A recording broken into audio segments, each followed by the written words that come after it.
오늘 창세기 26장 23절 25절 말씀을 가지고 준비하시는 하나님이란 제목으로 말씀을 나누도록 하겠습니다. 우리가 지금까지는 아브라함에 대해서 이제 말씀을 계속 살펴보고 있습니다. 그리고 이제 아브라함은 175년의 삶을 살고 하나님 품에 안기게 되죠. 근데 우리가 함께 말씀을 통해서 살펴봤지만 아브라함의 그 삶의 말년이 어떻든가요? 강미분 지사님, 아브라함 삶의 말년이 어떻든가요? 그냥 한마디로 딱 표현하자면 아브라함 어떤 느낌이셨어요? 네. 하나님이 주시는 복을 다 누리고 가는 인생. 그렇죠. 하나님이 주신 복을 다 누리고 간 인생. 그러니까 저는 아브라함의 말년을 보면서 정말 이런 말년이 참 아름다운 말년이구나라는 생각을 했어요. 여러분, 아브라함의 삶을 한번 쭉 우리가 살펴봤지만 그 인생에 풍파도 많았고 기복도 굉장히 많았어요.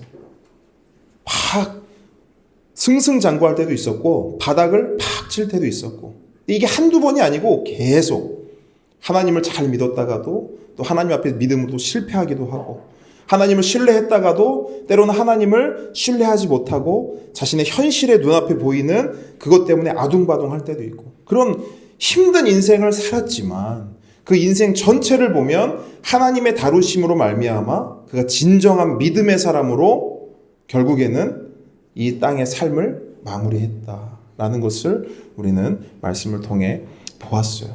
그래서 여러분, 아브라함은 이제 하나님의 언약 백성으로서의 소임을 다하고 삶을 마감합니다. 그리고 나서 자신이 손에 쥐고 있던 그 언약의 바통을 누구에게 넘겨주죠? 이삭, 그의 아들 이삭에게 넘겨줘요. 그래서 하나님께서는 이제 그 언약의 약속, 그 언약의 여정을 아브라함이 아닌 이삭과 만들어 가시고 그 길을 내 가시는 이제 그 순간과 장면을 우리가 이제 말씀으로 보고 있는 것입니다. 그래서 오늘은 이삭에 대한 이야기를 좀 여러분과 나누기를 원하는데, 이삭에 대해서 간단히 말하면 이삭의 삶은 그의 아버지 아브라함 그리고 그의 아들 야곱의 삶에 비하면 그냥 평범한 삶이다, 이렇게 볼 수 있어요. 특별할 것이 없는 삶이에요. 아브라함의 삶, 방금 전에도 말씀드렸지만 아브라함은 언약 1세대, 그러니까 믿음의 1세대예요. 말 그대로 갈 바를 알지 못하는 삶을 살았던 게 누구예요? 아브라함이에요. 여러분, 숲길을 가는데, 산속을 가는데 길이 없는 곳을 가려면 누가 제일 힘들어요? 가장 앞에 있는, 그죠? 큰 나무들이 있으면 나무도 쳐내야 되죠. 숲풀이 있으면 숲풀도 발로 밟아서 막 손도 긁히고 얼굴도 긁히고 하지만 그 길을 내야 누가 따라와요? 뒤에 있는 사람들이 따라오죠. 아브라함이 이런 삶을 살았던 거예요. 믿음의 1세대, 언약의 1세대의 삶을 살면서 참 어려운 삶을 살았습니다. 그래서 그 아브라함의 삶을 보면 굉장히 스펙타클하죠. 그러면 야곱의 삶은 어떨까요? 이삭의 아들 야곱의 삶. 야곱도 하나님의 언약의 바통을 이어받을 사람이었지만 그의 태생 자체가 어떤 이름을 가지고 태어나요? 속이는 자. 그죠? 속이는 자로 태어나서 그의 인생을 한마디로 말하면 뭐냐면 전쟁 같은 삶이었어요. 태어나면서부터 전쟁이었으니까. 태어나면서부터. 그의 형과 그 다음에 모든 성장 과정, 그의 인생의 전체를 보면 늘 뭐 하고 있어요? 늘 싸우고 있어요. 씨름하고 있어요. 그래서 결국엔 누구와도 씨름해요? 하나님하고도 씨름하는 야곱을 우린 보게 되죠. 전쟁 같은 삶. 근데 그에 비해서 그런 신앙의 1세대, 전쟁 같은 삶을 살았던 야곱, 이 둘에 비해 이삭의 삶은 어떤 삶이냐? 그냥 모범생 같은 삶이에요. 특별한 사건도 없었고 특별하게 그의 어떤 행적을 이야기할, 자, 이삭에 대해서 말해보세요. 크게 없는 거예요. 그래서 성경의 분량만 봐도 굉장히 재밌습니다. 아브라함이 175년을 살았어요. 그리고 야곱은 147년을 살았습니다. 이삭은 몇 년 살았는 줄 아세요? 180년을 살았어요. 누가 제일 오래 살았어요? 이삭이 제일 오래 살았거든요. 그러면 역사를 기록하려면 누구 분량이 제일 많아야 돼요? 나이로만 본다면 이삭이 많아야 되잖아요. 그런데 성경은 그렇지가 않아요. 창세기를 보면요, 모세에 대한 분량이 한 15장 분량 정도 돼요. 야곱은 한 12장 분량. 근데 이삭은 한 몇 장 분량 될까요? 소영규 집사님, 한 몇 장 분량? 맞추셔도 돼, 그냥. 찍어보세요.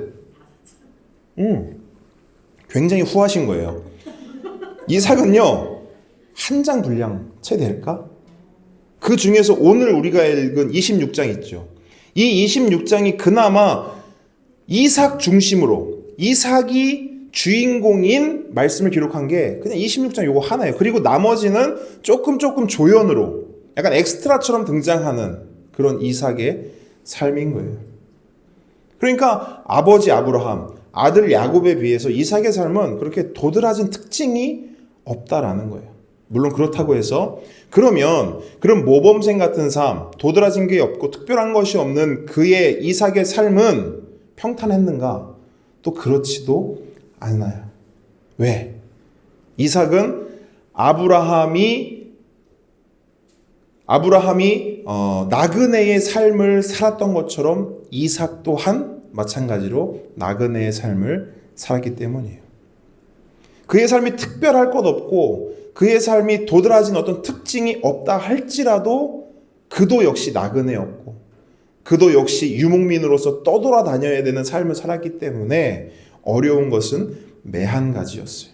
그런데 이삭의 삶은 이렇게 보면 똑같이 힘들고 똑같이 어려웠는데도 불구하고 모범생처럼 보이고 잠잠하고 조용하다라는 것이죠.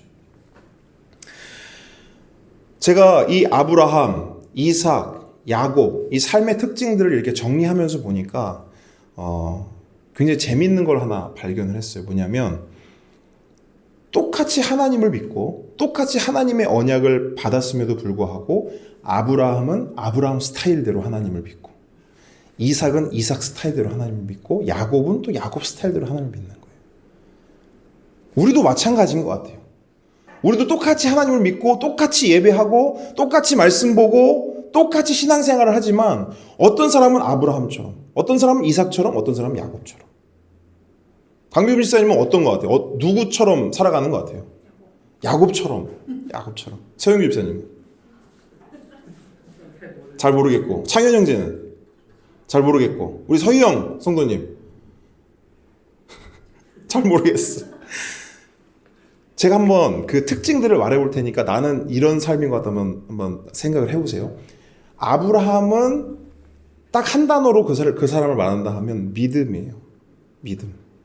그러니까 아브라함은 똑같이 하나님을 믿고 신앙생활을 하는데 묵직하게 오직 믿음으로 막 전진하는 그런 스타일의 삶을 살았어요. 근데 아까도 말했듯이 1세대이기 때문에 그래요. 숲길을 맨 앞에서 묵묵히 이렇게 이렇다 저렇다 말하지 않고 그냥 묵묵히 밀고 나가는 그런 삶을 살았던 것이 아브라함이다 생각한다면 그럼 야곱은 그의 삶을 한 단어로 말하면 뭘까요? 우리 강비님 선생님 야곱 같은 삶을 사는 것 같다 말씀하셨는데 한 단어로 말하면 뭘까요? 한 단어. 로는 좀 힘들죠? 싸움. 그죠? 근데 그 싸움을 통해서 야곱이 얻게 된 게 있어요. 뭐냐면 성화예요. 그래서 야곱은 그의 인생을 한 단어로 말하면 성화라고 할 수 있어요. 성화. 그래서 야곱은 아까 말씀드린 대로 집사님 말씀하신 것처럼 평생 싸움하죠. 평생 씨름하죠. 평생 경쟁합니다. 근데 그걸 통해서 야곱은 뭘 얻어내냐면 성화를 얻어내요. 야곱의 처음과 야곱의 말년이 완전히 다른 거예요. 아브라함은 처음부터 잘했다면 야곱은 처음에는 속이는 자로 태어나서 나중에는 뭐가 되냐면요. 이스라엘이 돼요. 예? 하나님이 그를 이스라엘로 성화시킨다고요. 속이는 자에서. 그게 바로 야곱의 삶이에요. 자, 그럼 이삭의 삶을 한 단어로 말하면 뭘까요? 이삭의 삶은 순종이에요. 아브라함 믿음, 야곱은 성화, 이삭은 순종입니다. 그래서 이삭 같은 사람, 이삭처럼 신앙생활하는 사람은요, 평범하지만 조용하지만 눈에 잘 보이지 않지만 그냥 묵묵히 말씀에 순종하면서 신앙생활하는 사람들이에요. 여러분 보세요. 교회 안에 보면 아브라함도 있어요. 이삭도 있습니다. 야곱도 있습니다. 야곱이 엄청 많아요. 계속 성화를 향해서 달려가는 너무 많아요. 그럼 여러분 한번 속으로 마음으로 한번 대답해 보세요. 여러분은 어떤 신앙을 갖기 원하세요? 아브라함 같은 신앙, 이삭 같은 신앙, 야곱 같은 신앙. 겉으로 말할 필요는 없습니다. 여러분들 마음에 하나씩은 아마 나는 이렇게 하나님을 믿고 이렇게 신앙생활하고 싶다 이런 게 있을 거예요. 근데 여러분 제가 한 가지 말씀드리고 싶은 건 뭐냐면 세 가지 중에 어떤 게 좋고 어떤 게 나쁘다 그런 건 없어요. 그냥 성향이고 기질이에요. 근데 그 성향과 기질을 누가 줬어요? 하나님이 주신 거예요. 그래서 우리는 성향에 따라 믿으면 되는 거예요. 나는 아브라함 같은 신앙인데 나는 이삭 같은 신앙이 부러워. 그럴 필요 없어요. 난 야곱 같은 신앙이어서 맨날 싸우고 경쟁하고 씨름하고 너무너무 힘들어. 난 그냥 조용하게 우리 강경훈 지사님 조용하게 이삭처럼 하나님 믿고 싶은데 부러워할 필요가 없어요. 근데 부러워할 필요가 없어요. 부러워할 필요가 없어요. 또 반대로 아브라함 같은 신앙을 가진 사람이 이삭 같은 사람한테 뭐라 하면 안 돼요. 왜 믿음이 없냐? 왜 믿음이 그거밖에 안 되냐? 화끈하게 확 밀어붙여야지. 하나님이 떠나라 하면 떠나야지. 왜 민기적 왜 이렇게 소극적으로 수동적으로 그러느냐? 하면 안 되는 거예요. 야곱한테도 넌 이렇게 맨날 싸우냐? 맨날 이렇게 씨름하냐? 그럴 필요 없는 거예요. 하나님이 각 사람에게 맞는 성향과 스타일을 주신 거예요. 그래서 저도 이 부분에서 늘 조심하려고 했어요. 저랑 아내랑 이제 20년 차예요. 서로 알아간 지. 이제 20살에 만났으니까 지금 40살이에요. 이제 40 됐으니까 딱 20년 됐는데 저희가 사실은 좀처럼 싸우는 일은 없어요. 잘 싸우지 않습니다. 근데 20년 동안 변함없이 정말 너무 무슨 변함없는 사랑도 아니고 변함없는 싸움이 있어요. 그 싸움이 이 싸움이에요. 제가 이렇게 그 말씀을 보면서 우리 아내를 이렇게 생각해 보니까 우리 아내는 딱 이삭이라. 근데 저는 우리 아내에게 계속 뭘 요구하냐면 아브라함 같은 믿음, 그리고 야곱 같은 열정과 열심, 그 치열함, 그걸 자꾸 내가 요구하는 거예요. 그러다 보니까 어떻게 돼요? 싸움이 되는 거예요. 싸움이 되는 거예요. 그래서 참 조심하려고 하는데 그게 잘 안 되는 것 같아요. 여러분, 셋 중에 더 좋은 건 없어요. 다 좋아요. 다 좋기 때문에 우리는 뭘 하면 되냐면 하나님 주신 성향과 기질 그 안에서 최선을 다해서 하나님을 믿으면 되는 거예요. 아브라함 스타일은 아브라함 스타일대로 최선을 다해서 하나님을 믿고 야곱 스타일은 또 야곱 스타일대로 하나님을 최선을 다해서 씨름하고 하나님 막 달라고 막 안 주면 나는 놓지 않겠다고. 그게 우리의 신앙인 거예요. 이삭은 또 조용히 그냥 묵묵히 교회 안에서도 그냥 목사님이 이거 하세요. 그러면 네 그거 할게요. 저거 하시면 저거 할게요. 그렇게 신앙생활 하면 되는 거예요. 그렇게 아브라함과 이삭과 야곱이 한데 어우러져서 공동체를 이루는 거예요. 교회를. 그렇게 아름답게 세워진 우리 함께 걷는 교회가 되기를 축복합니다. 그래서 그 중에서 오늘은 이제 이삭에 대해서 좀 살펴볼 거예요. 그래서 이삭은 순종의 사람이라고 말씀드렸어요. 이삭하면 순종이다. 그래서 그 순종의 사람 이삭이 하나님을 어떻게 믿었고 그 삶을 어떻게 살아냈는지를 우리 함께 살펴볼 건데 이삭이 왜 순종의 사람인가? 이 질문에 대한 답을 제가 오늘 세 곳의 말씀을 통해서 여러분과 좀 함께 나누려고 하는데 첫 번째는 창세기 22장에 기록되어 있는 말씀이고요. 두 번째는 창세기 24장에 그리고 마지막 세 번째는 26장에 기록되어 있는 말씀이에요. 그래서 이 이야기의 제목을 제가 붙였는데 첫 번째는 제사 이야기고 두 번째는 결혼 이야기이고 세 번째는 우물 이야기예요. 이 세 가지 이야기를 우리가 살펴보면 이삭이 왜 순종의 사람인가? 그리고 그는 어떻게 그렇게 순종의 사람이 될 수 있었는가에 대해서 우리가 알 수 있습니다. 자, 먼저 첫 번째예요.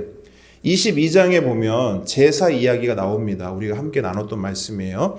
그 말씀을 보면 사실 그 말씀의 주인공처럼 보이는 것은 아브라함입니다. 그래서 우리가 실제로 아브라함을 주인공으로 해서 이 말씀을 함께 나눴었죠. 그래서 그 말씀을 통해서 아브라함이 경청하는 것을 우리가 본받자 이야기 나눴어요. 그리고 그가 예배하듯이 순종하는 것 본받자 이야기 나눴습니다. 그래서 이 제사 이야기에서는 아브라함의 그 믿음, 정말 무모할 정도로 대단한 믿음에 대해서 중요하게 말씀 본문이 풀어내고 있어요. 그런데 조금만 면밀히 살펴보면, 세밀하게 살펴보면 그에 못지않게 한 가지의 또 주제가 있는데 그게 뭐냐면 바로 이삭의 순종이에요. 아브라함의 믿음과 더불어 이삭의 순종도 그 말씀 안에 아주 잘 스며들어 있습니다. 근데 왜 그렇게 말할 수 있는가? 왜 이삭의 순종이 중요하다 말씀드릴 수 있는가? 그 제사의 당사자가 누구예요? 이삭 본인이기 때문이에요. 아브라함은 아들을 제사하는 입장이고 이삭은 뭐예요? 그 하나님께 드려지는 그 제물, 산 제물이 바로 이삭이라는 거예요. 근데 이삭은 처음 출발할 때 그리고 아버지와 함께 동행하여 걸어갈 때 본인이 그 당사자인 걸 몰랐어요. 그래서 아버지에게 뭐라고 묻냐면 아버지 부싯돌과 장작은 준비되어 있는데 번제에 쓸 양은 어디 있습니까? 라고 물어요. 근데 이 질문을 보면 이삭은 번제에 대해서 이미 알고 있어요. 그러니까 번제를 어떻게 드리는지 그리고 번제를 드리기 위해서는 어떤 준비물들이 필요한지를 분명하게 알고 있어요. 근데 너무 궁금한 거예요, 이삭이. 뭐가 궁금하냐면 아니 준비물이 분명히 있어야 되는데 부족한 거예요, 준비물이 하나가. 그것도 제일 중요한 게 부족한 거예요. 번제 물이 없는 거예요. 그래서 물은 거예요, 아버지한테. 근데 아브라함이 뭐라고 대답하냐면 딱 한마디 해요. 하나님께서 준비하실 거야. 이렇게 말해요. 한번 따라해 보겠습니다. 하나님께서 준비하실 거야. 그러니까 아버지의 이 답변을 듣자마자 이삭은요, 침묵합니다. 그 이후에 묻지 않아요. 말하지 않아요. 그냥 묵묵히 걸어가요. 그렇게 해서 하나님이 지시한 곳에 도착했죠. 그리고 아브라함이 뭐 합니까? 그 아브라함의 그 묵직함으로 그냥 제단을 쌓아요. 쿵쿵쿵쿵. 그 본문의 그 상황, 배경을 보면요, 너무 삭막한 거예요. 정말 새소리 하나 들리지 않고 풀벌레 소리 하나 들리지 않는 그 적막함 속에서 아브라함이 제단을 쌓는 소리만 들리는 거예요. 저한테는 그렇게 느껴졌어요. 쿵, 쿵, 쿵, 쿵. 그리고 그 위에 뭐래요? 장작을 버려놓는 거예요. 장작을 세웁니다. 그리고 나서 지체하지 않고 뭘 하냐면 이삭을 묶어서 그 위에 탁 올려요. 저는 이 장면이 너무 소름 돋아요. 왜 소름 돋냐면 아브라함의 무모할 정도로 묵직한 믿음 때문에 소름 돋아요. 아브라함은 지금 이삭을 어떻게 대하고 있어요? 제단 쌓는 돌덩이처럼 불태울 장작더미처럼 이삭을 취급하고 있는 거예요. 그 말씀을 한번 보세요, 여러분들이. 제단 쌓고 그 다음에 장작 올리고 이삭도 그냥 올려버려요. 돌, 나무, 이삭 똑같다는 느낌이 저한테 드는 거예요. 이게 아브라함의 믿음이었어요. 그 중간 과정이 없어요. 여러분, 이걸 만약에 영화로 만든다면 영화는 아마 이렇게 표현할 수도 있어요. 돌 하나 쌓고 아브라함이 눈물 훔치고 나무 하나 쌓고 이삭 얼굴 보고 아이고 미안하다 이 애비가. 영화는 분명히 이렇게 풀어나갈 거예요. 그런데 성경은 그런 감정이 전혀 실려 있지 않아요. 돌 쌓고 나무 쌓고 이삭을 그 위에 묶어서 올려놓습니다. 그렇게 차갑고 삭막한 번제단 위에 올려진 이삭이요, 아무런 저항을 하질 않는 거예요. 그래서 우리는 그 이미지에 대해서 우리가 한 가지 오해하고 있는 게 뭐냐면 어린 이삭을 생각해요. 상상해요. 뭐냐면 아버지가 만약에 민우를 그렇게 한다라고 했을 때 제가 이런데 민우가 무슨 뭐 반항을 할 수가 있겠어요? 그냥 제가 힘 주면 힘 주는 대로 묶이고 올려지는 거예요. 그래서 그런 걸 생각하는 거예요. 아, 이삭이 어렵겠구나. 근데 그렇지 않아요. 성경 연구자들이 본문을 쭉 해보니까 이삭의 나이가 우리가 생각하는 것보다 많은 거예요. 뭘로 추론할 수 있냐면 여러분 지금 이 여정, 번제를 하러 하는 이 여정이요. 왕복 6일 거리예요. 왕복 6일을 할 수 있는 건 어린아이가 아니에요. 어느 정도 자란 나이입니다. 그리고 번제를 하러 산으로 올라갈 때 그 모든 그 번제에 필요한 재료를 누가 지고 가요? 이삭이 지고 갑니다. 그 나무와 그 모든 것들을 지고 산을 올라가기에는 어린아이는 불가능해요. 그런 것들을 봤을 때 이삭은 보통 어떻게 보냐면 청소년 시기를 지난 나이로 봅니다. 근데 여러분 청소년 시기를 지났어요? 지금 아브라함은 이때 100세를 훌쩍 넘긴 나이였어요. 그냥 힘으로만 놓고 봤을 때, 물리력으로만 놓고 봤을 때 이삭은 얼마든지 반항할 수 있었고 얼마든지 아버지 아브라함을 밀쳐낼 수도 있었습니다. 자기를 돌처럼 취급하고 자기를 나무 조각 취급하듯이 묶어서 툭 올려놨을 때 아버지에게 반항할 수 있었다고요. 그런데 이삭은 꿈쩍도 하지 않아요. 꿈쩍도 하지 않아요. 묶으면 그냥 묶여요. 그리고 아버지가 칼을 높이 들면 그냥 그 칼을 맞을 준비를 합니다. 여러분 생각해보세요. 아무리 담력이 좋아도요. 누가 얼굴 앞에다가 주먹을 이렇게 하면 어떻게 돼요? 사람은 눈을 지끈 감고 겁을 먹게 돼 있어요. 예전에 TV를 보는데 추성훈 아시죠?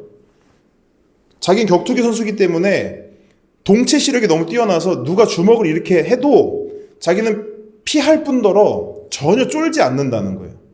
실제로 했습니다. 누가 추성훈 얼굴에 주먹을 이렇게 했는데 그걸 느린 카메라로 잡았거든요. 근데 추성훈 얼굴이 이렇게 되는 거예요. 그렇게 되는 거예요. 사람은 주먹이 눈앞에 와도 움찔거리고 놀라게 마련이라고요. 근데 이삭은 지금 주먹이에요? 아니죠. 칼이 자신을 향하고 있는 거예요. 그리고 이삭은 알았어요. 그 칼이 어디를 향한다는 걸. 목을 향한다는 걸. 물론 본문엔 나오지 않아요. 근데 여러분 아버지 입장에서는 어디를 한 번에 가격해야 그나마 이삭이 편해요. 목이죠. 그러니까 얼굴인 거예요. 얼굴. 근데 이삭은요. 꿈쩍하지 않아요. 저는 이 본문에서 아브라함의 소름 돋는 믿음을 발견하고요. 이삭의 소름 돋는 순종을 발견해요. 너무너무 놀라운 거예요. 그래서 아브라함은 믿음의 사람이요. 이삭은 순종의 사람인 겁니다. 근데 여러분, 이삭은 이렇게 소름 돋을 정도의 순종을 어떻게 할 수 있었을까요? 저는 그의 아버지 아브라함의 말에서 그 해답을 찾아요. 아브라함이 아까 뭐라 했어요? 하나님께서 뭐 하신다? 준비하신다. 한 번 더 따라하겠습니다. 하나님께서 준비하신다. 이 아브라함의 말에서 그 답을 찾는데 이삭은 그 아버지의 그 한마디 이후에 아무 말도 하지 않았다 했죠. 근데 이삭이 그렇게 할 수 있었던 이유가 있어요. 뭐냐면 이삭이 태어났습니다. 태어나고 말귀를 알아듣기 시작했을 때부터 이삭이 귀가 따갑도록 들었을 말이 뭔지 아세요? 그의 아버지, 그의 어머니, 그 주변에 있는 사람들이 이삭을 향해 말하는 게 뭐냐면 이삭아 너는 하나님의 약속이야. 하나님께서 너를 통해 그 약속을 이루셨어. 하나님이 언약을 위해서 너를 준비하셨거든. 근데 하나님이 약속하신 그대로 실제로 네가 태어나서 그 언약 백성을 이룰 준비가 되었어. 너는 하나님이 살아계시다는 증거이고 하나님이 약속의 하나님이라는 증거이고 너는 하나님이 준비시킨다고 하는 그 놀라운 비밀의 증거야. 너는 하나님의 언약을 위해 준비된 자녀야. 여러분, 이 이야기를 평생도록 듣지 않겠어요? 평생도록. 여러분, 믿음은 들음에서 난다 해요. 이런 말들을 계속 들었던 이삭은 실제로 믿었어요. 아브라함이 하나님이 준비하실 거야 라고 말하면 진짜 준비하실까? 혹시 준비 안 하시면 어떡하지? 그게 아니라 자신이 그 준비됨의 증거이기 때문에 아버지가 야, 하나님이 준비하실 거야. 하나님은 준비하시는 하나님이야 라고 말하면 그냥 그거를 덥석 물어버린다고요. 그리고 순종하는 거예요. 아무 말 안 하잖아요. 왜? 하나님이 준비하실 것을 알기 때문에. 그리고 어떤 일이 일어나요? 실제로 하나님은 준비하셨어요? 안 하셨어요? 준비하셨죠. 거기 양 한 마리를 다 준비해 놓으신 거예요. 준비하시는 하나님. 이 준비하시는 하나님을 바라보고 소망했기에 이삭은 순종의 사람이 될 수 있었던 겁니다. 자, 이제 세월이 지납니다. 24장에 보니까 이삭이 어느덧 장성을 했어요. 그리고 이제 아브라함은 자신의 말년을 마무리합니다. 근데 아브라함에게 있어서는 자신의 말년을 마무리하는데 약간 미션 같은 게 있었어요. 그 미션이 뭐냐면 이삭을 장가 보내는 거예요. 왜? 아브라함에게는 하나님이 약속하신 자손 언약이 있었어요. 내가 너에게 하늘의 별처럼 바다의 모래처럼 자손을 허락하리라. 그랬기 때문에 아브라함은 이 어떤 하나님의 이 언약의 발판을 마련해 놓지 않고는 눈을 감을 수가 없는 거예요. 그래서 아브라함이 이삭의 결혼에 대해서 적극적으로 개입합니다. 그래서 자신의 오른팔이었던 엘리에셀을 자신의 고향으로 보내요. 그 미션의 제목이 뭐죠? 며느리를 데려오라 이거예요. 근데 여러분, 그 이야기를 우리가 이제 묵상해 보시면 아시겠지만 그 이야기 자체가 우리하고 큰 괴리감이 없어요.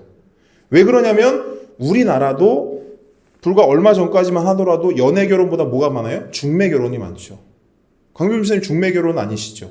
아, 중매 결혼이세요? 그러니까 강미분 집사님 세대만 하더라도 연애 결혼보다는 중매 결혼이 좀 더 많지 않았나요? 비슷한 반반 정도 되죠. 근데 그보다 훨씬 쭉 가면은 어떤 게 있었냐면 일면식도 없이 그냥 부모님이 점지해주면 너 이 사람하고 결혼해 하면 어떻게 돼요? 결혼하는 거예요. 그런 문화, 유교 문화 속에서 우리가 자라왔기 때문에 우리에게는 별로 이렇게 괴리감이 없어요. 그냥 그냥 그렇게 결혼했구나 할 수 있습니다. 그런데 이삭 당시, 아브라함 당시의 결혼 문화, 중군동 그 지역의 결혼 문화는요, 그런 게 아니었어요. 특히 아브라함과 이삭은 유목민이라고 말씀드렸죠. 나그네라고 말씀드렸죠. 그 사람들에게는 결혼의 주체, 그러니까 결혼을 할 때 주도권이 누구에게 있냐면 부모 아니에요. 자기 자신에게 있습니다. 자기 자신이 선택하는 것이 그때 당시에 보편화된 당연한 상식적인 문화였어요. 그래서 야곱을 보시면 야곱이 결혼 어떻게 해요? 라반 집에 딱 갔는데 마음에 드는 여인이 있어. 그죠? 그랬더니 어떻게 해요? 바로 가서 말하잖아요. 딸 주십시오. 이게 그 유목민들의 결혼 문화라고요. 자기가 결정해요. 내 눈에 좋아 보이고 내 마음에 드는 사람을 직접 선택해서 그 사람하고 결혼한 게 그때 당시 문화라고요. 근데 아브라함은 그 결혼 문화와 정면으로 배치되는 방법을 선택한단 말이에요. 왜 그랬을까? 이것도 아브라함의 믿음에서부터 시작이 돼요. 아브라함의 믿음에서부터. 자, 창세기 24장 3절 4절 한번 같이 읽어볼게요. 한번 찾아보겠습니다. 창세기 24장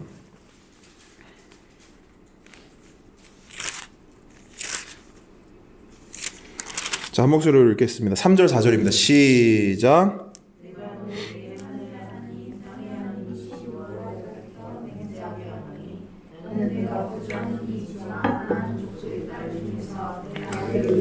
아내를 택하지 말고 내 고향 내 족속에게로 가서 내 아들 이삭을 위하여 아내를 택하. 자, 여러분, 아브라함이 엘리에셀을 보낼 때 딱 두 가지 조건을 말하거든요. 그 중에 첫 번째 조건은 이거예요. 어디 사람이어야 된다? 오직 내 고향, 내 족속 사람이어야 한다 라고 첫 번째 조건을 달아요. 그랬더니 엘리에셀이 묻습니다. 5절에 보니까 만약에 주인이요 그 여자가 이 땅으로 오려고 하지 않으면 어떻게 할까요? 이삭을 데리고 내가 그쪽으로 갈까요? 그랬더니 아브라함이 대답하는데 이 대답이 두 번째 조건이에요.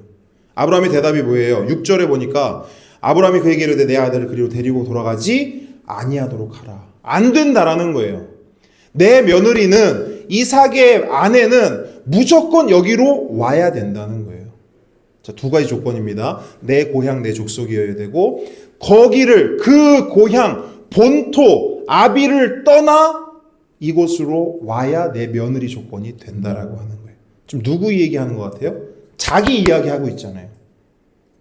무슨 말이냐면 아브라함은 자신이 우르를 떠나 하란을 거쳐 가나안 땅으로 올 때 무엇으로 왔어요? 딴 거 없어요. 아브라함은 시작도 믿음이었고 과정도 믿음이었고 지금도 믿음이었어요. 아브라함은 믿음으로 떠나서 여기까지 온 거예요. 그래서 아브라함에게 필요한 며느리, 이삭에게 필요한 아내는 어떤 사람이어야 돼요? 믿음의 사람이었던 거예요. 믿음의 사람. 그거 아니면 안 된다는 거예요.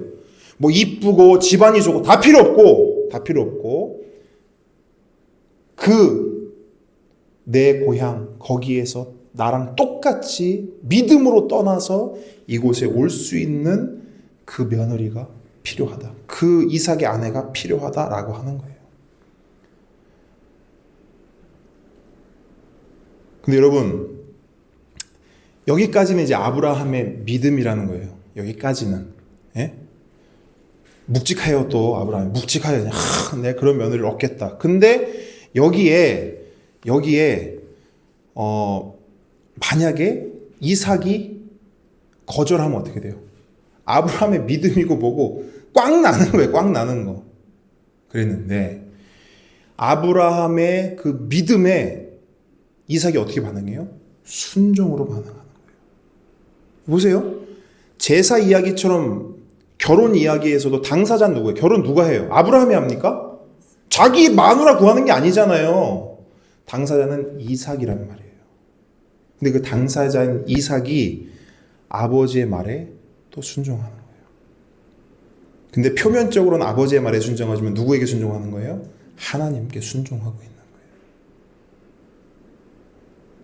아브라함의 믿음이 아무리 좋아도 이삭이 순종하지 않으면 어그러지는 일이었어요. 아무 일도 일어나지 않습니다. 그런데 이삭은 이번에도 순종하는 거예요. 그리고 말씀을 또 자세히 들여다보면 이삭의 말씀은 자세히 들여다봐야 돼요. 왜냐하면 아까도 말씀드렸죠.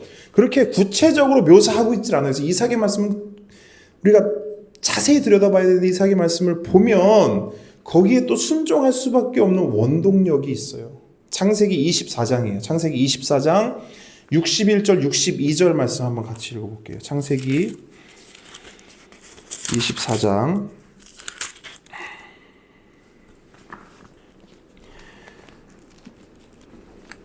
61절 그 다음에 63절까지 읽겠습니다. 시작. 리브가가 일어나 여자 종들과 함께 낙타를 타고 그 사람을 따라가니 그 종이 리브가를 데리고 가니라. 그때에 이삭이 브엘라 헤로이에서 왔으니 그가 네게부 지역에서 거주하였음이라. 이삭이 저물 때에 들에 나가 묵상하다가 눈을 들어 보매 낙타들이 오는지라. 자, 엘리에셀이 이제 리브가를 데리고 출발합니다. 그러니까 지금 성경은 지금 두 가지 장면을 동시에 배치해 놓는 거예요. 리브가는 믿음으로 그쪽에 출발하고 있어요. 맞죠? 그 장면 봤잖아요. 그 가족들이 뭐라고 말했죠? 엘리에셀에 좀만 있다가 좀 한 열흘만 있다가 하면 안 되나? 작별도 하고 해야 되는데 아니다. 엘리에셀 바로 가야 된다. 했더니 그 가족들이 뭐라 그래요? 그냥 리브가한테 한 번만 물어보고 갑시다. 그랬죠. 당연히 가족들은 어떻게 생각했어요? 한 열흘 있다가 간다고 말하겠지 생각했어요. 딱 말했어요. 근데 뭐래요, 리브가가? 아니래! 지금 당장 출발한다는 거예요. 지금 당장. 무슨 말인지 알겠죠? 지금 리브가는 믿음으로 반응하여 출발하고 있어요. 한쪽 장면은. 또 한쪽 장면은 뭐냐면 지금 이삭이 등장하는데 리브가가 출발할 때에 이삭이 뭐 하고 있냐면 들에 나가서 뭐 하고 있대요? 묵상하고 있다라는 거예요. 여러분, 이 상은 지금 어떤 상이냐면 결혼 당사자죠. 다른 사람은 다 자기가 마음에 드는 사람, 자기가 선택한 사람하고 결혼하는데 이삭은 아버지가 결정했는데 사실 아버지가 결정한 것도 아니야. 아버지의 오른팔인 엘리에셀이 가서 데리고 오는 거잖아요. 그 할배가 뭘 하겠냔 말이에요. 내 스타일이 어떤지를 알고. 나는 좀 이렇게 이런 스타일을 좋아하는데 그 할배가 뭘 하냐 이거예요. 남들 같으면 걱정되고 또 엉뚱한 사람 데려오면 나 이제 큰일 났다. 이제 굉장히 중요한 좀 순간이라면 이삭은요. 근데 이삭이 뭐 하고 있어요? 들에 나가서 묵상하고 있었대요. 이게 이삭의 삶의 태도였어요. 이삭의 삶의 태도. 옆에서는 막 야곱이 막 난리를 치고 아브라함이 막 믿음으로 믿음으로 얘기를 해도 이삭은 뭐예요? 들에 나가서 묵묵하게 묵상하는 거예요. 이게 이삭의 저력이었어요. 근데 여러분, 이삭이 뭘 묵상하고 있었을까요? 이삭이 아까 방금 제가 말했던 것처럼 아이고 할배요 제발 좀 이쁘고 이쁘고 좀 그럴듯한 아가씨를 데려왔으면 좋겠습니다. 이런 생각하고 있었을까요? 아니에요. 이삭은 100% 하나님을 묵상하고 있었다고 저는 믿어요. 근데 어떤 하나님이냐? 어떤 하나님을 묵상하고 있냐면 따라해 보겠습니다. 준비하시는 하나님. 그 들에서 지는 해를 보면서 그래, 하나님이 이번에도 나를 위해 준비하실 거야. 나를 위해 가장 좋은 사람, 나를 위한 가장 좋은 것으로 하나님 준비하셨을 거야. 내가 그 차가운 번제단에 누워있을 때 나를 위해 양을 준비하신 그 하나님께서 이번에도 나에게 가장 좋은, 가장 필요한 아내를 준비하실 거야. 그걸 묵상하고 있었던 거예요, 이삭은. 아까 우리가 찬양했던 것처럼 나의 길 오직 누가 아시나니? 주가 아시나니. 이 고백으로 이삭은 들판에 나가 있는 거예요. 나의 길 오직 주가 아시나니. 주께서 책임지시고 나에게 가장 좋은 것으로 준비하시리라. 할렐루야. 이것이 이삭의 순종의 원천이었습니다. 자, 이제 마지막 이야기입니다. 또 세월이 지나요. 또 세월이 지나서 이제 26장으로 넘어갑니다. 26장에 넘어가면 이제 이삭은 그의 아버지 아브라함, 나그네였던 유목민이었던 떠돌아다닐 수밖에 없었던 그의 아버지 아브라함이 겪었던 삶의 풍파를 거의 비슷하게 경험합니다.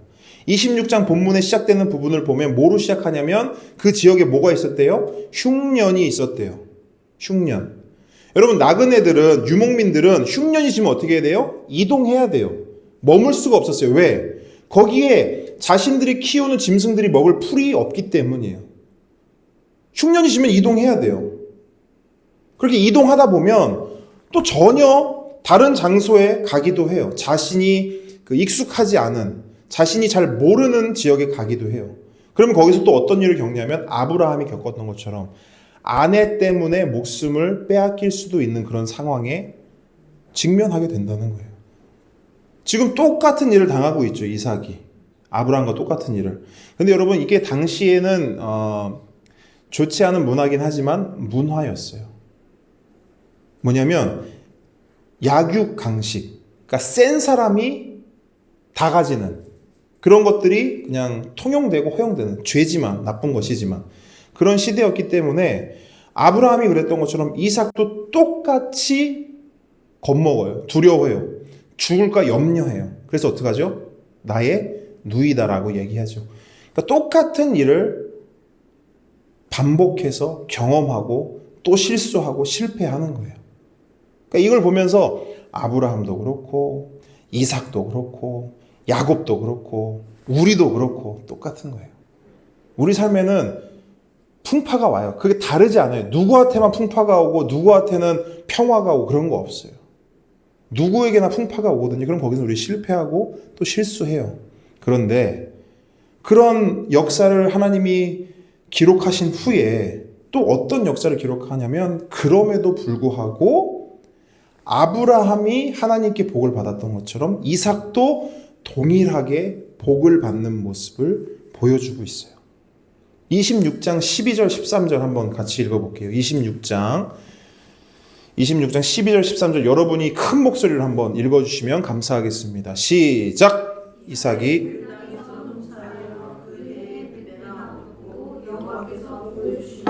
그 사람이 창대하고 왕성하여 마침내 거부가 돼요. 자, 너무나 큰 복을 얻습니다. 수확물이 100배나 되었다고 해요. 그래서 창대하고 왕성하여 거부가 됐대요. 그러니까 얼마나 거부면 창대하고 왕성한 거부입니까? 보통 거부가 아니었던 거예요. 그런데 이렇게 된 것에는 원인과 이유가 있는데, 그게 뭐냐면 여호와께서 뭘 주심으로? 복을 주심으로. 그래서 여러분, 이삭은요, 아브라함이 받았던 복의 약속을 지금 고스란히 물려받았어요. 그런데 오늘 성경 말씀에 보니까 복만 물려받은 것이 아니라 모두 물려받았어요. 그 복을 받았음에도 불구하고 여전히 이 땅에서는 나그네요, 이방인으로 살아가야 하기 때문에 그 현실 속에서 오는 어려움과 고통도 동일하게 받았다라고 보여주고 있는 거예요. 여러분, 우리의 삶도 마찬가지 아닙니까? 우리가 하나님 믿는다고 해서 늘 기쁘고 행복한 일만 있는 게 아니에요. 물론 그렇게 되면 얼마나 좋겠습니까? 하나님 믿는 사람과 하나님 믿지 않는 사람의 차이가 극명하게 나타나면 전도하지 않아도 누구나 다 하나님 믿고 싶어 하겠죠. 그런데 그렇지 않아요. 하나님 믿는 사람도 코로나 바이러스 걸린다, 안 걸린다? 걸려요. 안 믿는 사람도 걸립니다. 무슨 말이에요? 우리의 인생에는 하나님을 믿어도 우리의 이 인생이 나그네요, 떠돌이 인생이기에 똑같이 우리의 삶에는 환난이 있고 어려움이 있고 고통이 있고 눈물이 있다라는 거예요. 이삭도 그랬어요. 이삭도 그러한 삶을 삽니다. 그래서 아까 방금 읽었던 12절 13절만 보면 역시 순종의 사람, 하나님의 사람은 다르다. 100배의 수확을 얻고 창대하고 왕성하여 거부가 되었네. 그러므로 우리 모두 하나님을 믿읍시다. 순종합시다. 할렐루야 아멘. 이렇게 되면 좋은데 그게 아니라는 거예요. 14절 15절에 보니까 그 창대하고 왕성하여 거부가 된 그 복 때문에 인생에 어려움이 찾아와요. 14절 15절에 보니까 양과 소가 떼를 이루고 종이 심히 많으므로 블레 사람이 그를 뭐했대요? 시기하여 그 아버지 아브라함 때에 그 아버지 종들이 판 모든 우물을 막고 흙으로 메웠더라. 그렇게 말하고 있어요. 여러분, 이삭이 경험하는 어려움은요, 기막히게도 그 원인이 뭐냐면 하나님이 주신 복 때문이에요. 하나님이 복을 주셨어요. 100배나 수확을 얻게 하셨고 말도 못하는 거부가 되게 하셨는데 그 하나님의 복 때문에 사람들이 뭘 받는다고요? 시기를 받는다고요. 근데 그 시기가 그냥 속으로만 부러워, 배 아파, 응? 망했으면 좋겠어, 이게 아니고 실제로 위력을 행사하잖아요. 우물을 어떻게 해요? 훼손시키잖아요. 근데 그 우물이 누구의 우물이라고 성경은 말해요? 그의 아버지 아브라함의 우물이라고 말해요. 자, 이삭은요, 두 가지 면에서 속상했을 거예요. 첫 번째 뭐냐면 그 우물은 이제는 내 곁에 계시지 않는 아버지의 유산 같은 거예요. 아버지가 물려주신 아버지의 손때가 묻어있는 우물이란 말이에요. 근데 그거를 훼손하고 그걸 막아버렸어요. 아들로서의 마음이 어때요? 무너집니다. 근데 그런 의미만 있는 게 아니라 우물은 당시에는 가장 중요한 거였어요. 왜냐하면 우물은 곧 생명이기 때문이에요. 우물이 없으면 죽어요. 우물이 없으면 유목민들은 짐승을 키울 수가 없습니다. 생명과 직결되는 거예요. 이 어려움이 지금 이삭에게 닥친 거예요. 근데 여러분, 이삭의 태도나 이삭의 대응을 보세요. 조금도 감정적으로 대응하지 않아요. 그 속이 왜 분노가 없었겠어요? 화나죠? 열받죠? 한타까리 하고 싶었을 거예요. 그런데 이삭은요, 절차에 따라 정해진 법률에 따라 정정당당하게 처리되기를 원했던 것 같아요. 이걸 보면서 이삭은 하나님께도 순종했지만 그 당시에 세상의 법에도 순종했다라는 것을 우리가 조금은 유추를 해볼 수 있죠. 그래서 이삭은요, 누굴 찾아가냐면 아비멜렉을 찾아가요. 아비멜렉.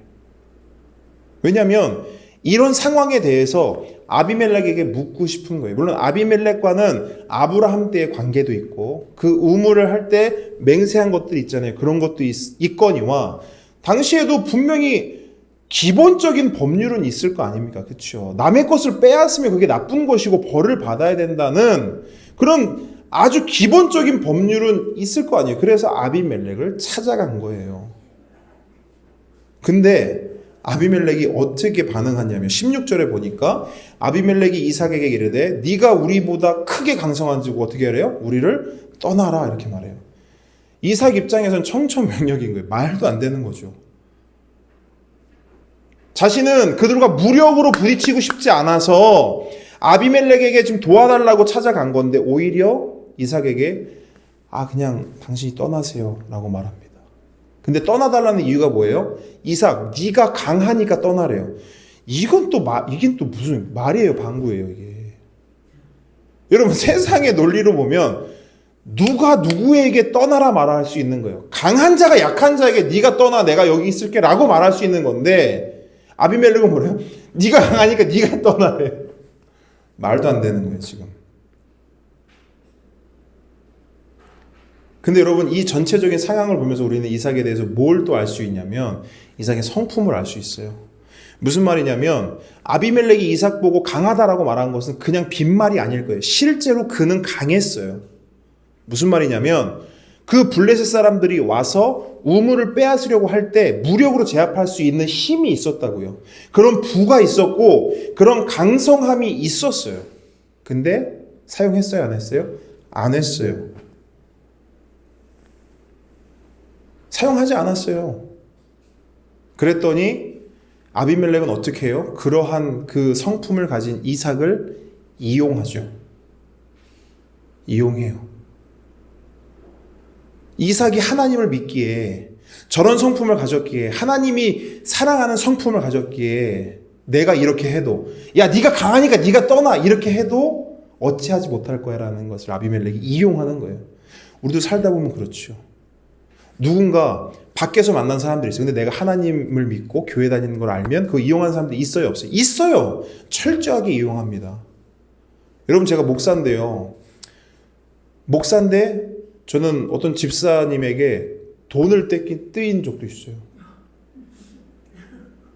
와, 난 깜짝 놀랐어요. 돈을 떼인 적도 있어요. 돈을 안 줘야 되는데. 근데 목사가 어떻게 해요?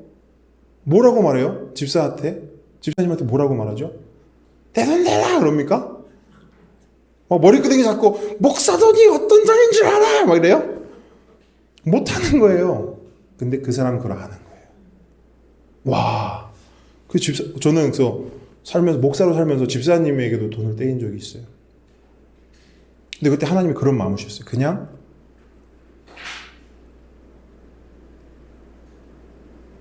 주래요. 그래서 그냥 줬어요. 바보 같죠? 근데 이삭은 더 바보 같아요. 이삭은 더 바보 같아요. 이용당해요. 그래서 그 다음에 이삭이 어떻게 하는 줄 아세요? 아비멜렉이 당신이 강하니까 떠나! 그랬더니 이삭이 어떻게 하는 줄 아세요? 진짜로 휙 돌아서 떠납니다. 아무 말 안 해요. 보세요. 거기 밑에 보면 이삭이 떠나서 어디로 갔대요? 그랄 골짜기로 갔대요. 여러분 그랄 골짜기는요. 사실 사람이 살기에는 굉장히 척박한 환경이에요. 말 그대로 골짜기입니다. 골짜기는 뭐예요? 비가 오고 비가 오고 위쪽에서 좀 강수량이 돼야 물이 흐르는 곳이 골짜기예요. 근데 그 그랄 골짜기로 가는 거예요. 근데 거기서도 어쨌든 사야 되니까 이삭이 거기서 또 우물을 팝니다. 그랬더니 이번에는 그랄 골짜기 목자들이 와서 우물을 파라더니 어떻게 해요? 그 우물 달래요. 내놓으래요.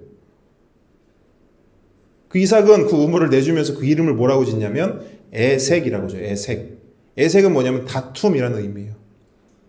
그러니까 뭐냐면 그 그랄골짜기의 목자들이 와서 막 다투자 이거예요. 이 유물을 놓고 다투자. 그랬더니 이삭은 어떻게 해요? 아니야. 그냥 당신들 가지시오. 양보해버립니다. 그 다음에 이삭이 또 자리를 옮겼어요. 또 우물을 파요. 또 물이 나옵니다. 그랬더니 어떻게 해요? 또 뺏어가요. 또 뺏어가요. 그랬더니 이번에는 이삭이 그 우물을 신나라고 줘요. 아싸 신난다 그게 아니야. 그냥 신나 이렇게 줘요. 신나. 근데 그 신나는 뭐냐면 증오라는 의미예요. 증오. 그 사람들이 이삭을 보면서 증오했다라는 거예요. 증오했다. 근데 이삭은 어떻게 해요? 그 증오 외면해버리고요. 그냥 또 양보해버립니다. 그리고 나서 이삭이요. 또 우물을 파는데 또 나오네 물이. 놀랍지 않아요? 이삭은요 파면 나와요 물이. 그러면 다른 사람들이 귀찮아서 파는 게 귀찮아서 그 안 판 거구나. 그래서 이삭이 파놓으면 그 우물을 차지한 거구나 이렇게 생각할 수 있죠. 그렇지 않아요. 우물은요 말 그대로 발견되면 대박이에요. 우물이 발견된다는 건 거기에 정착할 수 있다는 것이고 거기에 사람이 살 수 있다는 것이고 거기에 마을을 이룰 수 있다는 것이고 거기에 나라를 이룰 수 있다는 거예요. 귀하다는 거예요. 우물이. 근데 그랄골짜기의 목자들 블레셋 그 사람들은 파도 우물이 나와야 안 나와요. 안 나오니까 뺏으러 오는 거예요. 근데 이삭은 그냥 삽으로 한번 탁 뜨면 물이 콸콸콸 쏟아지는 거예요. 계속 파는 거예요. 파도 나옵니다. 파면 파도 나와요. 은혜인 거죠. 하나님이 함께 하시는 거죠. 근데 세 번째 우물을 팠을 때는요. 이제 더 이상 다툼도 없고 증오도 없고 빼앗아가지도 않는다라고 성경은 말합니다. 근데 여러분 이삭을 보세요. 그랬더니 그제서야 이삭이 자기의 마음을 표현해요. 이삭은 참 말도 없는 사람이었던 것 같아요. 이제서야 자신의 마음을 고백하는데 뭐라고 말하냐면 22절이에요. 함께 읽어보겠습니다. 22절 시작. 이삭이 거기서 옮겨 다른 우물을 팠더니 그들이 다투지 아니하였으므로 그 이름을 르호봇이라 하여 이르되 이제는 여호와께서 우리를 위하여 넓게 하셨으니 이 땅에서 우리가 번성하리로다 하였더라. 자, 이삭이요 이번에는 우물의 이름을 르호봇이라고 짓는데 그 의미는 뭐냐면 여호와께서 우리를 넓게 하셨다. 우리를 위하여 넓게 하셨다 그러는 거예요. 지금 이삭의 고백이 뭘 말하는 거예요? 준비하신 하나님께서 우리에게 더 넓은 지경을 허락하셨다는 거예요. 이쯤 되면 여러분 이삭은요 알고 있었어요. 하나님의 섭리와 하나님의 비밀을 알고 있었어요. 순종의 비밀, 양보의 비밀을 알고 있었다고요. 왜 이삭이 바보처럼 굴까요? 왜 세상 호구처럼 이삭이 이렇게 살아갈까요? 이삭은 알았어요. 자신이 양보하면, 자신이 그냥 순종하면 준비하시는 하나님께서 나에게 가장 좋은 것으로 가장 좋은 때에 주신다는 것을 이삭은 알고 있었어요. 성경을 보면 뭐라고 말합니까? 악으로 악을 갚지 말라. 오히려 선으로 뭘 이기래요? 악을 이기라. 말씀이 온유한 자는 뭐가 있대요? 복이 있대요. 마음이 온유한 자는 복이 있다. 여러분 이건 하나님의 변함없는 가르침이에요. 그 목사님 그 신약 말씀인데 여러분 신약의 말씀은 그럼 신약 때 돼서 하나님이 그런 마음을 품으셨을까요? 아니에요. 신약 때 우리에게 하신 말씀 그 말씀 자체가 하나님 안에 있는 말씀이고 하나님의 성품이에요. 그렇기 때문에 신약에 있다고 해서 그럼 신약 사람들만 그 말씀을 알고 있냐? 그거 아닙니다. 신약에 있기 때문에 신약의 하나님만 그 말씀을 기뻐하냐? 아니에요. 구약에서 보면 동일한 태도로 지금 이삭이 하나님을 기쁘시게 하고 있잖아요. 하나님께 순종하고 있는 거예요. 악으로 악을 이기지 않고 선으로 악을 이김으로 온유한 마음을 가짐으로 하나님의 기쁨이 되고 있고 하나님께 영광을 돌리고 있고 그로 인해서 하나님께 더 큰 복을 받고 있는 이삭을 우리가 보고 있잖아요. 준비하시는 하나님의 그 은혜. 파도 계속 나오는 은혜를 여러분 많이 누리고 싶다면 여러분 이 비밀을 아셔야 돼요. 와, 이삭은 어떻게 파도 계속 나올까? 손 대면 대박이 날까? 알아야죠. 이삭은 악착같이 살지 않아요. 움켜쥐고 살지 않습니다. 하나님이 더 좋은 걸 주실 줄 알기에 양보할 줄 알았어요. 하나님이 나를 위해서 가장 좋은 걸 준비하실 줄 알기에 순종했어요. 줘버리자. 가지세요. 난 또 하나님이 주실 거니까 이거 쓰세요. 이것도 쓰세요. 저는 바보입니다. 거룩한 바보고 거룩한 호구입니다. 다 가져가세요. 사랑하는 함께 걷는 교회 여러분, 우리가 믿는 하나님은 준비하시는 하나님인 줄 믿습니다. 그래서 여러분, 저와 여러분을 위해서도 하나님은 가장 좋은 때에 가장 좋은 것을 예비하시고 준비하시는 분인 줄 믿습니다. 정말 그래요. 이제 이삭이요, 그 준비하시는 하나님을 경험한 이삭이 브엘세바로 올라가요. 브엘세바. 거기 24절 우리가 오늘 읽은 본문 말씀인데요. 이제 우리가 읽은 본문 말씀에 당도했습니다. 이제 하나님이 이삭에게 나타나세요. 뭐라고 말씀하시냐면 그 밤에 여호와께서 그에게 나타나 이르시되 나는 너의 아버지 아브라함의 하나님이니 뭐 하지 말라? 두려워하지 말라. 나의 종 아브라함을 위하여 내가 너와 함께 있어 너에게 복을 주어 너의 자손이 번성하게 하리라 말씀하셨어요. 이건 뭐냐면 내가 지금까지 아브라함과 언약을 맺고 아브라함과 동행하며 이 언약을 이뤄나갔지만 이제부터는 내가 너와 동행하고 너와 함께 그 언약을 이뤄나겠다 라고 한 하나님의 선포예요. 그래서 그 선포의 확증으로 브엘세바를 하나님이 또 준비하셔요. 브엘세바를 준비해 놓으십니다. 이삭은 거기서 제단을 쌓았고요. 여호와의 이름을 불렀습니다. 그런데 또 어떤 일이 일어나요? 그 브엘세바에서 우물이 발견돼요. 그 본문 이후에 쭉 보면요, 우물이 또 발견되는 거예요. 기가 막힌 거죠. 그래서 브엘세바는요, 굉장히 큰 도시로서 자리 잡게 됩니다. 자리 잡게 돼요. 그리고 이삭의 후손들이 그 브엘세바에서 계속해서 살아가게 되는 겁니다. 이제 그런 일들이 있고 나니까 이제서야 누가 찾아와요? 26절 보니까 아비멜렉이 이삭을 찾아옵니다. 그랬더니 이삭이 이제 한마디예요. 야, 진짜 말 없어요. 이삭이 이제 뭐라고 하냐면 나를 미워하여 떠나게 하였거늘 어찌하여 나를 찾아왔나이까 이렇게 말해요. 아비멜렉, 당신은 나를 미워하지 않습니까? 당신이 미워해서 강하니까 떠나라면서요. 제가 떠났습니다. 왜 찾아왔습니까? 그랬더니 아비멜렉이 뭐라 그래요?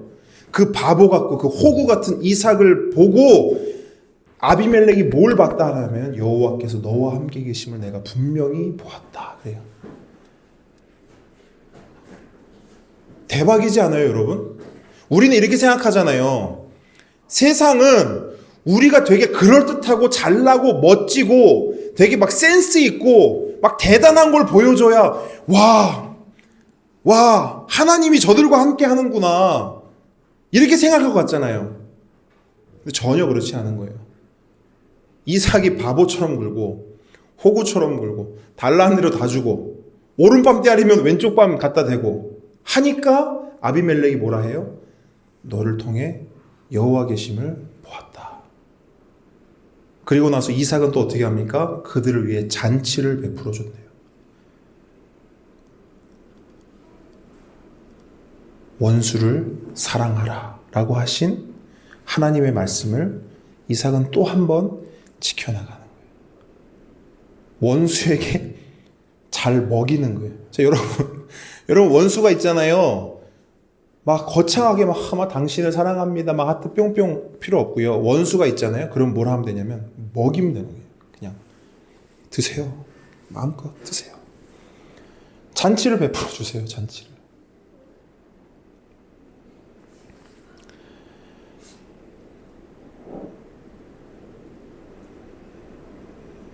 우리 함께 걷는 교회가 준비하시는 하나님을 정말 잘 붙잡고 그 하나님과 함께 걸어가는 교회가 되기를 원합니다. 그래서 여러분, 그러면 우리를 위해서는 하나님이 뭘 준비하실까? 기대되시죠?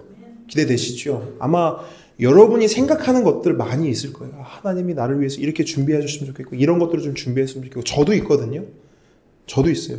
하나님이 우리 함께 걷는 교회를 위해서 아주 좋은 공간을 준비해 주실 줄 믿습니다라는 그 믿음이 저에게 있다고요. 근데 이런 거 그냥 우리 각자의 믿음이고요. 여러분 각자의 생각이고, 근데 하나님께서 우리를 위해서 진짜 준비하신 것들이 있어요. 정말 진짜 중요한 것들인데 뭐냐면, 우리가 죄로 인해 죽을 수밖에 없을 때 우리를 위해서 누굴 준비하셨어요? 예수 그리스도를 준비하셨어요. 아멘이십니까? 우리가 예수를 믿음에도 불구하고, 하나님을 믿음에도 불구하고 신앙생활 하다 보면 힘들고 지쳐 쓰러질 때 있어요, 없어요? 낭망할 때도 있어요. 넘어질 때도 있고요. 좌절할 때도 있어요. 근데 그때마다 우리를 일으키시고 우리를 공감해 주시고 우리에게 괜찮다 말씀해 주시는 분을 또 준비해 주셨는데 뭐냐면 보혜사 성령님을 또 준비해 주셨어요. 할렐루야. 여러분 그 두 가지만 있으면 사실은 우리는 정말 만족하는 삶, 순종하는 삶, 믿음의 삶, 성화되는 삶 살 수 있는 줄 믿습니다. 그리고 우리가 바라는 소원들, 정말 하나님이 이런 거 준비해 주셨으면 좋겠다라는 건 두 번째입니다. 여러분 이번 한 주간 살아가실 때 준비하시는 하나님을 묵상했으면 좋겠습니다. 할렐루야. 그래서 우리를 위해 예수를 준비해 주시고 성령을 준비해 주시고 무엇보다 그것을 통해서 우리 삶 속에 우리에게 가장 좋은 것을 준비하시는 그 하나님을 바라보고 의지하고 동행하고 함께 걸어가는 저와 여러분 되기를 주님의 이름으로 축복합니다. 자리에서 일어나겠습니다.